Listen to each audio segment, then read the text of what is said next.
2004, a young Muslim girl called Ishrat Jahan left her home in Mumbai, a small suburb of Mumbai. Less than 4 days later, she was found dead more than 500 kilometers away in Gandhinagar, in Gujarat. Why did she have to die? Did she have to die? What was the cause of her death? Was she just an innocent Muslim girl? Or was she in fact a terrorist? What was she doing in Gandhinagar? But perhaps one of the most important questions is whether the other 3 men shot dead along with her were terrorists or not. If you as an Indian citizen are based in India, then you may not have the correct answers to these questions.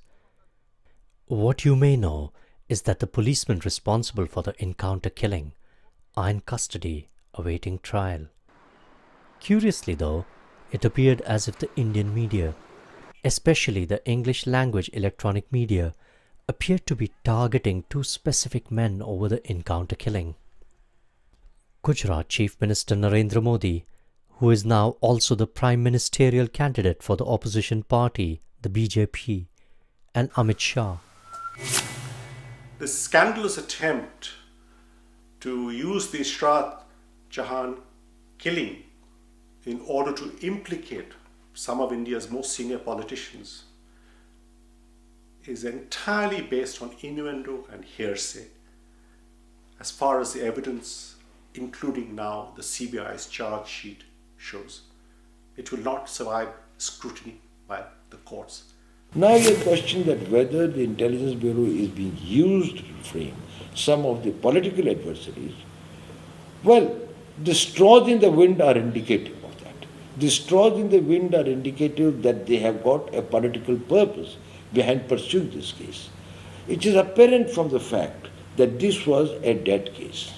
This happened in 2004. A report was filed by the Home Ministry, an affidavit was given to the court, everything was this thing. How was it raked up? Under whose instigation it was raked up is not known.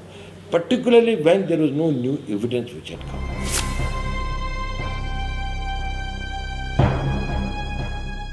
The case has ostensibly been reopened at the direction of the Supreme Court. They've ordered it to be opened 10 years after the event.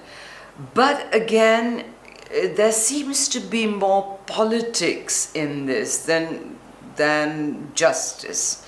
Because really, if the justice system was going to do its job, it should have done it 10 years ago. Why are we waiting till now to suddenly find this particular case? And in my personal opinion, it's because of the rise of Narendra Modi, and because if there's one thing that threatens the Congress party politically, it's this man. But the story of Ishrat Jahan does not begin in 2004 in June. It began when 2 men from Pakistan, Abdul Ghani Zishan Johar and Amjad Ali Rana, also known as Salim, made their way through to India illegally.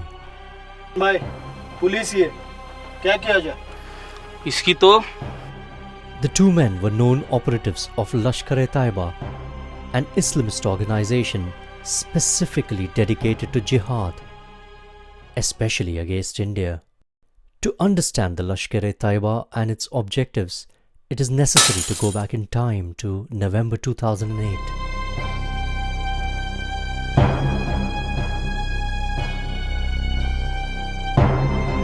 These attacks by the Lashkar later became notorious as the 26/11 attacks on Mumbai. More importantly, they showed the perils of ignoring the risks posed in an asymmetric warfare situation. The jihad against India is the new war against India. It is not going to be a war, in my view, on the border anymore. It's going to be in our cities. Well, what we are experiencing in India is well and truly what would be recognized as an undeclared war. We have regularly had open and declared wars, but we have an undeclared war stretching from Jammu and Kashmir to the Indo-Bangladesh border, to UP, Chhattisgarh, where some of the most prominent public personalities of all political parties are being murdered in large numbers. Scores, indeed hundreds of security personnel are also being killed. Now, in this context, we cannot behave and expect what is quote unquote normal behavior during times of peace. Many extraordinary actions have to be taken to protect the state and the citizens of India. The specific problem which arises in such situations in India is that the Indian machinery relies heavily on intelligence gathering to prevent such situations from developing into nightmarish scenarios such as 2611. RSN Singh is a retired officer from the Indian intelligence agency RAW who talks specifically about the necessity to nip such terror attacks, whether they originate from Pakistan or elsewhere, in the bud. What has happened is that Pakistan embarked on a proxy war, and it was because of the expertise that it had gained in fighting the Soviet troops in Afghanistan along with the Americans. So they became experts in proxy war, and they exactly learned as to how to manage this proxy war, diplomatically and politically. And our perception did not change as far as warfare is concerned, and we still flounder in defining as to what constitutes war. This operation of the Lashkar appears to have been part of their same jihad against India. It is the military intelligence establishment of Pakistan which orchestrates the proxy war in India.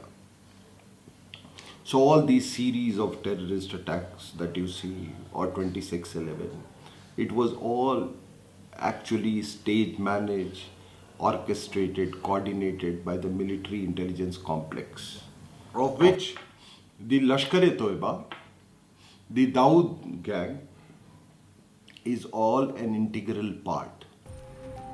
It seems that there was a similar sinister plan which drew the two Pakistani Lashkar operatives, Abdul Ghani Zishan Johar and Amjad Ali Rana, to Gujarat. They befriended Javed Sheikh, also known as Pranesh Pillai, a relatively recent convert to Islam. Perhaps it was this which was the start of Ishrat Jahan's troubles. Well, for quite some time, the information had started percolating about the involvement of Ishrat Jahan and her association with some of the terrorist groups.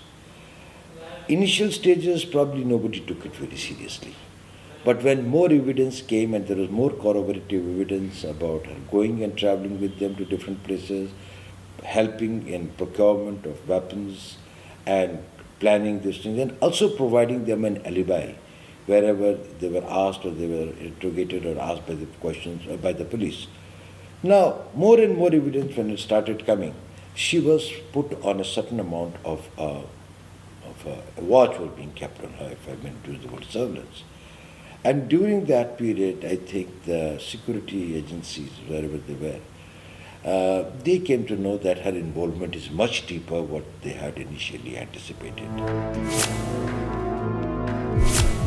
How odd is it when you think of an 18-year-old girl from a relatively conservative Muslim background to be allowed to travel with a strange man who, whose antecedents even the family would have known very little about. And then what was the reason for her to keep going to Gujarat? Now you talk of Ishrat Jahan. Here is a 19-year-old girl who is gallivanting around with, a set of people, set of terrorists, including Pakistanis, going from one place to another. She is missing for several days and her parents don't deem it fit to even lodge an FIR. Javed Sheikh was a history sheeter was known to the police. He already had 4 cases of rioting registered against him in 1997, according to the MHA records. He had already befriended Ishrat well before this encounter. She was later mentioned by newspaper accounts and media reports as his secretary. The hotel records of Hotel Mezban in Lucknow, however, tell us a completely different story. This is the statement of Mr. Irshad Ali, who was working as a receptionist at the Hotel Mezban. I joined Hotel Mezban International MG Road, Lucknow in 2003 December as receptionist. The owner of this hotel was Sri Rais Ahmed Khan. I worked here until January 2009.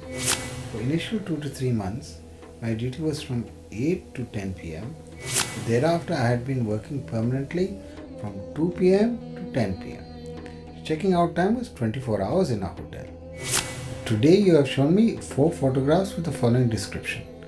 Shri Amjad Ali or Akbar Ali Rana, Miss Raza Ishrat Jahan, Shri Mohammad Javed Ghulam Sheikh, Shri Jishan Johar or Abdul Ghani. After going through the above photographs, I identify and state that Shri Mohammad Javed Ghulam Sheikh or Pranesh Kumar Pillai had stayed in our hotel as Abdul Rahman. Miss Raza Ishrat Jahan stayed in our hotel as his wife Aisha. Shri Amjad Ali or Akbar Ali Rana or Salim or Rajkumar or Bunty had stayed in our hotel as Rajkumar on the dates mentioned above. वालेकुम अस्सलाम जी, फरमाइए। कमरा दिखाइए जी। कितने? 2 काफ़ी है? 2 दिखाइए। नाम? इशरत। तुम भी ना बेगम, हमेशा भूल जाती हो। हाँ? अब तुम्हारा नाम आयशा है जी। क्यों? राजकुमार?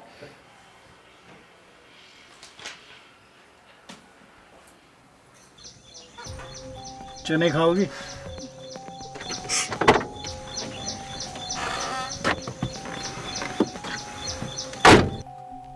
Since it was only few days after their stay in our hotel, that too for 4 times, we could easily identify them.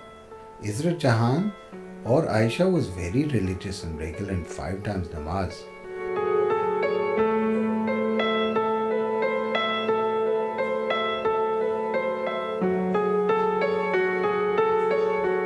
Also important is the statement of a certain Mrs. Alia Banu, who was the wife of Muhammad Rais.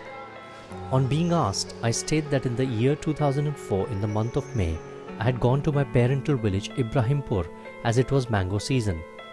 My younger sister Safia Banu had also come to Ibrahimpur. During this time, my brother Miraj had also come from Mumbai. On being asked, I state that in the month of May 2004, my brother's friend Javed and a girl named Ishrat had come to our house in Ibrahimpur and stayed with us. Ishrat slept with me and Safia Banu on the roof. She did not talk much about her relationship with Javed and their purpose of visit to our village, but I found her very religious, as she was quite regular with 5 times namaz. The testimony of the owner of the hotel, Hotel Mezban International, is also quite interesting. Lot of media persons started approaching me and other hotel staff. Since it was only few days after their stay at the hotel, that too for 4 times, my staff could easily identify them from their photographs. My staff members informed me that Mohammad Javed Ghulam, also known as Pranesh Kumar Pillai, had stayed in our hotel as Abdul Rahman. Miss Raza Ishrat Jahan stayed in our hotel as his wife Aisha, and Shri Amjad Ali, also known as Akbar Ali Rana or Salim, had stayed in our hotel as Rajkumar. So this sort of lends credibility to the story that maybe she was involved in a plot of some kind that she perhaps didn't know about, but that she was certainly there. However, judging by the fact that she changed her name to Ayesha and also knew that the 3 men she was traveling with were using fake identities, it becomes more difficult to believe that she was as innocent as she has been hitherto portrayed. No corroborative evidence about her going and traveling with them to different places, helping in procurement of weapons and planning these things, and also providing them an alibi wherever they were asked or they were interrogated or asked by the questions or by the police. Mohammad Wasi, a resident of Faizabad, made an explosive testimony in front of an Ahmedabad magistrate. He approached me and informed that some of his known friend of Mumbra wants to purchase a pistol and requested me to help. He offered me commission of rupees 15 to 20,000. I promised him for the help, and for this purpose I approached one Shri Javed, son of Jamir, of village Jaganpur, who also knew Miraj. He agreed to arrange one pistol and quoted the price rupees 50 to 60,000. It was Sunday. A young boy and a young girl came to the house of Miraj in our village at around 1 to 2 p.m. carrying a black airbag. In evening at around 4 to 5 p.m., Miraj called me and introduced me to the young boy as his friend Javed, who had come from Mumbai. He informed me that they were together in Dubai also. Javed was also carrying a mobile set, which was unusually bigger in size. Javed asked me about the pistol during discussions. Mohammad Wasi further states, next day morning I came to know that Miraj had fallen down and broken his leg. I went to his house where I saw another young boy seating in his house, whom Miraj introduced as Salim. Javed and the young girl, whose name was Ishrat as per Miraj, again came back to the house of Miraj. I informed Javed that the weapon could not be arranged and returned the advance money to him. काम नहीं हुआ। हम समझे नहीं। वो जगनपुरी वाला जावेद पता नहीं कहाँ चला गया, पता नहीं पैसे वापस दे के गया। कुछ परेशानी? पता नहीं, कुछ पता नहीं मुझे, पैसे देकर चला गया।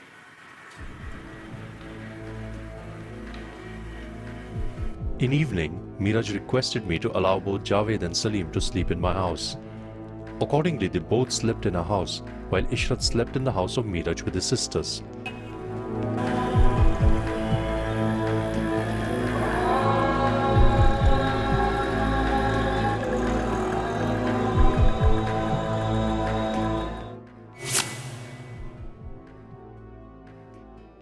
सलाम वालेकुम भाईजान। वालेकुम सलाम।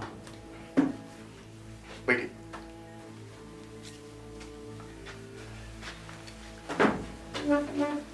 ये अपने जावेद भाई। वाह, ये भी हमारे जावेद भाई मुंबई से, जिनका जिक्र हमने किया था। तो फिर बहुत सही जगह आए हो, अपने 50,000 में मिलते हैं। बस 50,000? इंसान की कीमत बहुत सस्ती होती जा रही है। पैसे लाए हो? काफी जरूरतमंद मालूम होते हैं। कल आओ इसी समय, यही मिलते हैं। चलो। खुदा हाफिज।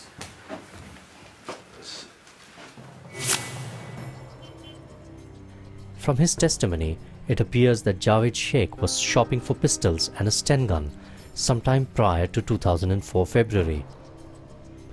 What is crucial is that he was there with Ishrat Jahan and Amjad Ali Rana. या अल्लाह, ये गाड़ी किसने रोक ली? कहीं पुलिस तो नहीं? The question which has to be asked here is this: did Ishrat Jahan actually know any of the two other men, Abdul Ghani Zishan Johar or Amjad Ali Rana, and did she accompany any of these men outside Gujarat before June the 14th, 2004, the date of the encounter? Was Javed Sheikh a gun runner? And if so, was Ishrat Jahan accompanying him on these missions to buy guns? Can a gun runner be deemed an innocent man? Can somebody accompanying a gun runner be deemed innocent? That Javed Sheikh and Raza Ishrat Jahan were there with Amjad Ali Rana, also known as Bunty, was independently corroborated by at least 2 other people according to the CBI charge sheet itself. In the month of May 2004, at the time of purchase of Indica car, Javed had brought one of his friends at our house and introduced him as his friend Bunty. Bunty stayed in our house along with us. After the encounter death of my husband, I came to know that the person named Amjad Ali, who also died in the encounter, was the same person named Bunty who had stayed with us at our house. Now, on being shown the photograph of Amjad Ali, I identify him as Bunty. That testimony was of Sajida Sheikh, Javed Sheikh's wife. Out of the cash of 2.5 lakhs, he had paid back 1 lakh, and from the remaining 1.5 lakhs, Javed had purchased a second-hand Indica car. On Javed's return from Oman, he also brought a satellite phone which was in packed condition, and hence I assumed that it was newly purchased. Well, you know, this group, which was associated with Ishrat Jahan, it has been under radar of the security agencies for quite some time. And they had been making use of the satellite phones to defeat any interceptions or any interdictions by the security agencies, because satellite phones are considered by them as very safe. Unknown to Ishrat Jahan and her 3 accomplices, the IB had actually picked up the chatter originating from the satellite phones. Phones which Abdul Ghani Zishan Johar and Amjad Ali Rana were using to talk to an area commander of the Lashkar called Muzammil in Pakistan. अस्सलाम वालेकुम। हाँ, जगह हमने देख ली है। हाँ, बस वही जा रहे हैं। इंशाल्लाह काम हो जाएगा। Now, these phones were being used by them for contact, which we were able to find out, for the persons in Dubai, some of the groups in Dubai, with the Lashkar-e-Toiba operatives in Pakistan, and also some of the ISI operatives. Now, during these, when they went to Gandhinagar, from Gandhinagar also, these satellite phones were used. And when these phones were being used, or when they were communicating with their counterparts in other places, Ishrat Jahan used to be present there, Ishrat Jahan was there. Perhaps the two liked Narendra Modi's Gujarat so much that they wanted to travel to Gandhinagar again and again. However, this seems highly unlikely. What seems far more probable is that the two were traveling to Gandhinagar on a reconnaissance mission. If so, then what was the reconnaissance for? Gandhinagar का मुआयना हो गया कि नहीं? जी। इस बार दिखा देंगे मोदी को। इंशाल्लाह। Was there. And this is not the first time that Ishrat Jahan had come to Gujarat. She had come there earlier, accompanying these persons, and had also visited some other places. And she had always been a part of the conspiratorial cell, or the group, which actually was involved in all these plannings and all these violent activities that they were planning in Gandhinagar. The Lashkar had a number of Hindu leaders on its hit list for a very long time. Lal Krishna Advani or Lalaji, Bal Thackeray, Praveen Togadia, Ashok Singhal, they were all on the hit list of the Lashkar, except that none of them was in Gujarat at the time of the Ishrat killing. No, only one man was present in Gujarat at the time of the encounter who could be counted as a fish worth attacking by the Lashkar. Gandhinagar का मुआयना हो गया कि नहीं? जी हो गया। इस बार बताएंगे मोदी को। इंशाल्लाह। Now, on perusing the death slip receipt dated 19th of August 2004 of Hazrat Musa Soha Qabristan of Ahmedabad, Sunni Muslim Waqf Committee, I state that the said death receipt was prepared in token of having cremated the person by name Abdul Ghani Zishan Johar, aged 20 years, a resident of Nar Nanak, Kalerwadi, Gujranwala, Punjab, Pakistan. It is reflected in the receipt that the reason of the death is encounter and the place of death is Khotarpur village. That then was the statement of Shri Abdul Ghani Abdul Qadir Sheikh, who was working at the Hazrat Musa Suha Qabristan, the cemetery for Muslims in Ahmedabad. या अल्लाह, ये गाड़ी किसने रोक ली? Police तो नहीं? क्या किया जाए? इसकी तो नहीं, वो आ रहा है, पुलिस वाला ही लग रहा है.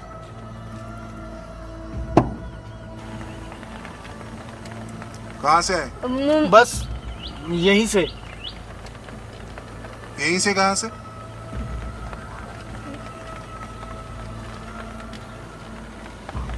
चलो निकलो बाहर. बाहर निकलो.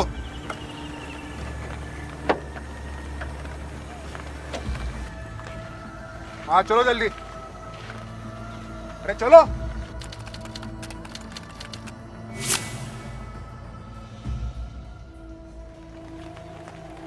जय माता दी. हाँ ओके सर. जय माता दी. चलो, इंफॉर्मेशन पक्की है. लश्कर के 4 आतंकवादी आ रहे, एक लड़की है. चलो.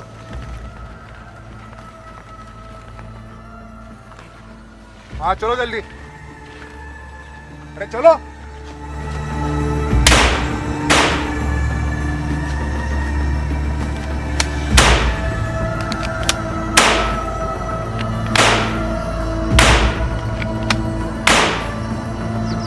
Curiously though, some of the most telling evidence comes from a man who didn't have any axe to grind in the Ishrat Jahan encounter killing. That man is David Coleman Headley. David Headley was indicted in the 26/11 attacks as the man who conducted extensive reconnaissance on behalf of the Lashkar and who was being interrogated in Chicago by the FBI. The question that also has to be asked is how David Headley could have known about Ishrat Jahan and the plan to assassinate Narendra Modi unless Ishrat was indeed a Lashkar operative in reality. It is worth remembering that Ishrat Jahan was killed in 2004. The interrogation of David Headley was only much later in 2010, so that there could really have been no axe for David Headley to grind in this particular situation. हाँ, जगह हमने देख ली है. हाँ बस वही जा रहे हैं. इंशाल्लाह काम हो जाएगा. खुदा हाफिज़. The sad thing is that what Headley said has hardly been reported in the Indian press as much as has been what happened to Ishrat.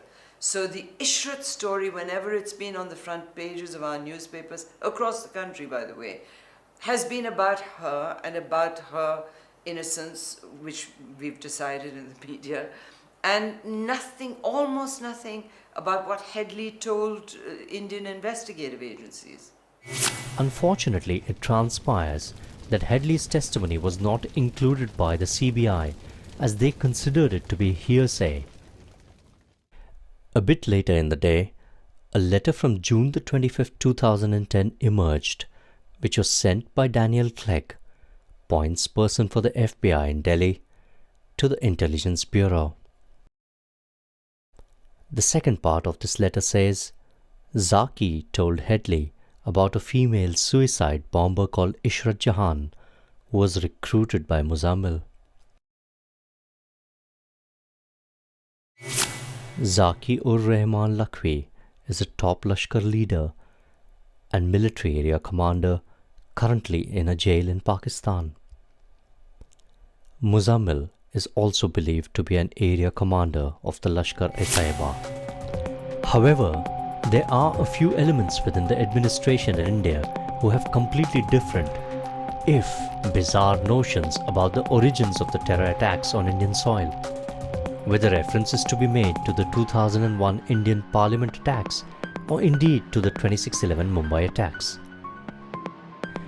One such man was an IPS officer called Satish Verma, whose views on the origins of the terror attacks of 26/11 and even those on the Indian Parliament in 2001 had already attracted attention owing to the sensational, if bizarre nature of his claims. According to Mr. Mani's letter, the IPS officer Mr. Satish Verma, who was heading the probe into the Ishrat Jahan encounter killing, said that the December 2001 attacks on Indian Parliament and the 26/11 attacks on Mumbai were orchestrated by none other than the Indian government. It's very interesting that you have an investigating officer who felt and gave a statement that, well, 2001 attack on the Indian Parliament was the handiwork of the Indian intelligence agencies. Well, I was just surprised and shocked to hear that.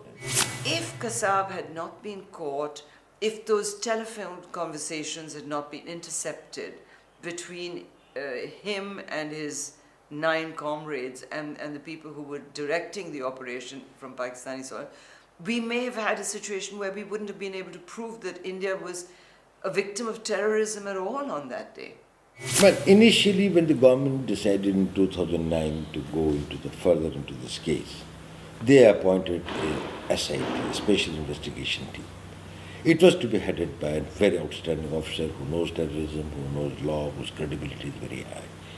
He was there for some time, he left the thing. He said that is, well, I am not prepared to handle it. Probably there was certain pressures on him, but there may be, or may not be. But the fact is this, that he was posted in Delhi, he was sent to Mizoram. And after that, I think the officer has probably not returned back to Delhi. There was another officer who was asked to this job. He also probably said, no, I can't do this work. What were they being asked for is a matter of investigation. Why did they give it up? It's not a voluntary organization or something. As a police officer, if you're given a responsibility, you're supposed to do that. Unless you find that it is totally unacceptable or it is totally impossible for you to work in the way that you would like to work.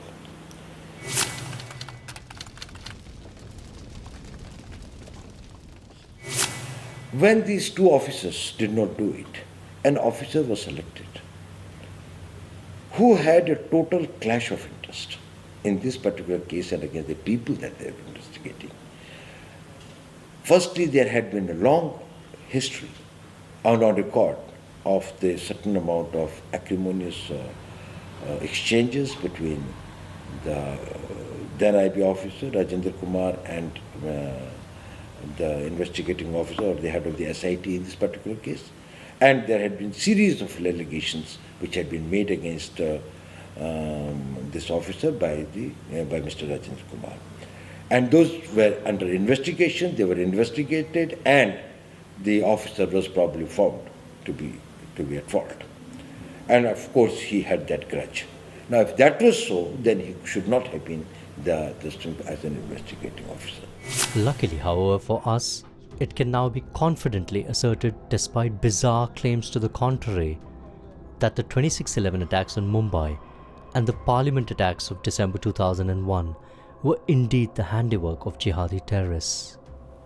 You know, what was most essential in this case was to arrive at the correct facts. How do you arrive at the correct facts?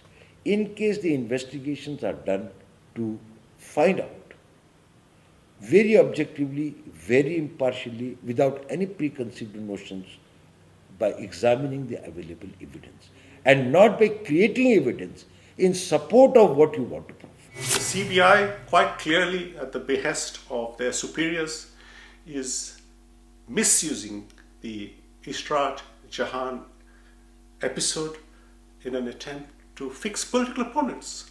All the background, all the clear evidence of her involvement with terrorists is being studiously ignored. The Let website had pronounced her a martyr who died in the cause. David Headley independently confirmed that she was a terror activist working for Lashkar Toiba. There are many other issues connected to her, including the fact that a young woman from a conservative Muslim family went missing. She had visited Gujarat before that. She was in the company of Pakistani nationals who had clearly come to commit acts of terror. What is really frightening about the investigation, not just of this particular case, but of any case to do with jihadis, is that the Congress Party, which has been in power in India for 10 years, has gone out of its way to promote the idea that Hindu communalism or Hindu groups are the real threat to India. This was something that Rahul Gandhi apparently told the American ambassador on WikiLeaks.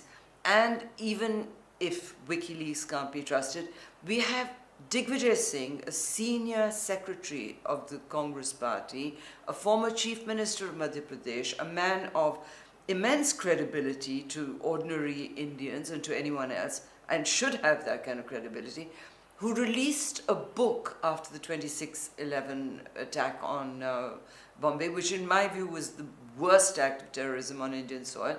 And the book's title was 26/11 RSS ki sazish, a plot by the RSS. It was so absurd, that idea, that, you know, the book shouldn't have been written. The book has sunk without a trace. But people like Digvijay Singh, Untold, the other Congress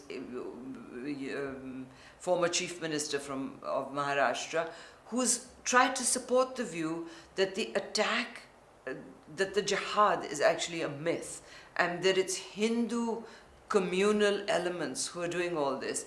And that is very frightening. Have we reached a stage where the news media has to be actually present during an encounter for it to be declared a bona fide action by the Indian security services? The Ishrat Jahan case brings to the fore a far bigger issue of jihad with wide-ranging implications for Indian national security.